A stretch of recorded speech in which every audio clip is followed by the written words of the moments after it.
Here's a nice video of our... Oh, my headlamp is in the way. Let's turn my headlight out. Oh, that doesn't do any good.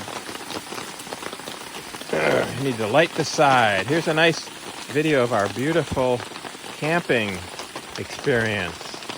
It's loud because it's raining. There's our tent. There's our fire pit that we can't use. We're making some hamburgers and beans and onions and mushrooms, and we got a wet dog over here.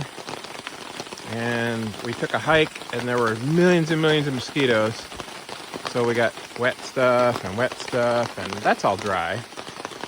And there's the camper. Let me back up. Maggie's in there burning the hamburger buns. We got the heater on just to dry the place out. And the car, and that's it. Some days, our wood's all dry down there under the thing. We got a great tarp. The tarp is working actually fantastic. We got some light up there. We got a hiking pole, and I lowered those so it's draining off that side. Not crazy. So anyway, some days it's fantastic, and some days it's just regular-tastic. But it's not bad.